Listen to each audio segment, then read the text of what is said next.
বিশ্বাস হয় 2026 সালে এসেও বাংলাদেশে এখনো এরকম কাঁচা রাস্তা কোথাও আছে? আমাদের শেরপুর সদর 1 আসনে এখন 188টা গ্রামের মধ্যে প্রায় অর্ধ শতাধিক গ্রামে এরকম কাঁচা রাস্তা আছে। আমি ডাক্তার প্রিয়াঙ্কা।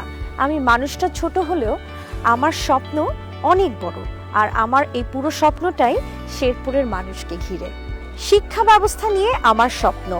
আমাদের শেরপুরের প্রত্যেকটা ইউনিয়নেই মানসম্পন্ন বিদ্যালয়ের অভাব আছে, একই সাথে অভাব আছে শিক্ষকদের ট্রেনিংয়ের, এবং শিক্ষক সংকটও বেশ প্রকটভাবে দেখা গিয়েছে। এছাড়া আমাদের শেরপুরে কোনো মেডিকেল কলেজ এবং বিশ্ববিদ্যালয় নাই, এবং প্রযুক্তিগত দিক থেকেও আমরা বেশ পিছিয়ে আছি। এই সকল সমস্যা দূর করার জন্য আমাদের বিদ্যালয়গুলোতে আমি কম্পিউটার স্থাপনের মাধ্যমে ই-লার্নিং সেবা চালু করতে চাই, শিক্ষকদের ট্রেনিংয়ের ব্যবস্থা করতে চাই, শিক্ষার মান যেন উন্নয়ন হয়, এই জন্য প্রযুক্তিগত ব্যবস্থা যেন উন্নয়ন হয় সেই ব্যাপারেও আমি লক্ষ্য রাখতে চাই। সব কিছু মিলে আমি চাই আমার শেরপুরের সন্তানরা যেন পুরো বাংলাদেশের মানুষের সাথে লেখাপড়ার দিক থেকে এগিয়ে থাকে, এবং বিশ্ববাসীর কাছে তারা যেন নিজেদের নাম লিখতে পারে।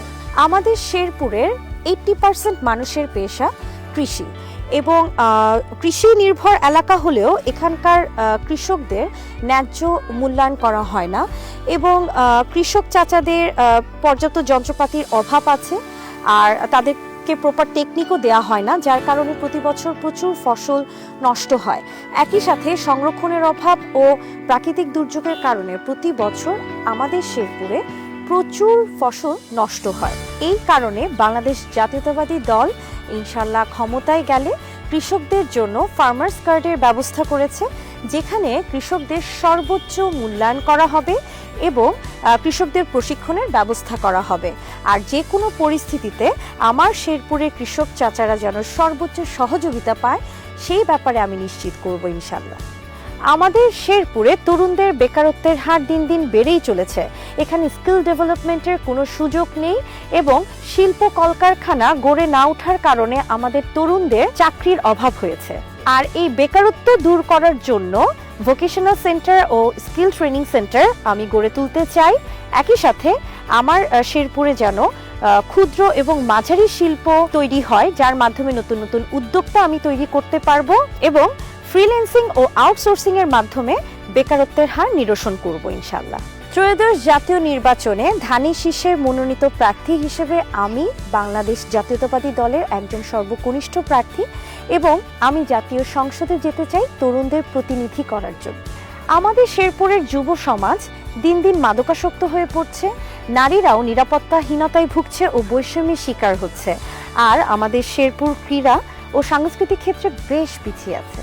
আর এই সমস্যাগুলো দূর করার জন্য মাদক বিরোধী সামাজিক আন্দোলন তৈরি করার চেষ্টা করব, নারীদেরকে বিশেষ স্কিল ট্রেনিংয়ের ব্যবস্থা করব যেন তারা সামাজিক ও আর্থিকভাবে সচ্ছল থাকে, এবং ক্রীড়া ও সাংস্কৃতিক চর্চা যেন অব্যাহত থাকে, সেই কারণে ক্রীড়া ও সাংস্কৃতিক কেন্দ্র গড়ে তুলব।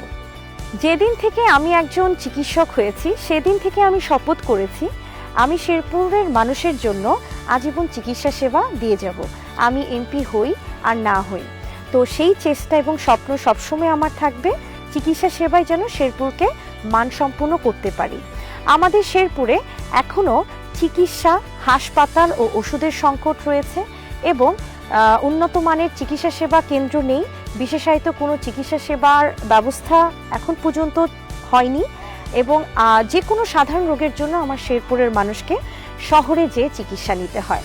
আমি যদি মেম্বার অফ পার্লামেন্ট হতে পারি তাহলে প্রত্যেকটা ইউনিয়নে উন্নত মানের হাসপাতাল ও ডায়াগনস্টিক সেন্টার নির্মাণের ব্যবস্থা করব ইনশাল্লাহ, এবং মানুষের দোরগোড়ায় যেন চিকিৎসা পৌঁছে যায় সেজন্য আমি টেলিমেডিসিন এবং ডিজিটাল টেলিমেডিসিনের মাধ্যমে ইনশাল্লাহ আমি ব্যবস্থা রাখবো চিকিৎসা সেবায়। রাস্তাঘাটের এই বেহাল দশার জন্য সাধারণ মানুষের বেশ ভোগান্তিতে পড়তে হয়, আর প্রতি বছর নদী ভাঙনের জন্য কৃষক এবং সাধারণ মানুষ বেশ ক্ষতিগ্রস্ত হয়। আমি যদি ইনশাল্লাহ এমপি হতে পারি তাহলে শেরপুরের প্রত্যেকটা ইউনিয়নে যতগুলো কাঁচা রাস্তা আছে সবগুলো পাকা রাস্তা করার জন্য ব্যবস্থা নিব, এবং নদী ভাঙনের জন্য বিশেষ ব্যবস্থা নিব যেন সাধারণ মানুষ নদী ভাঙনের জন্য আর ক্ষতিগ্রস্ত না হয়।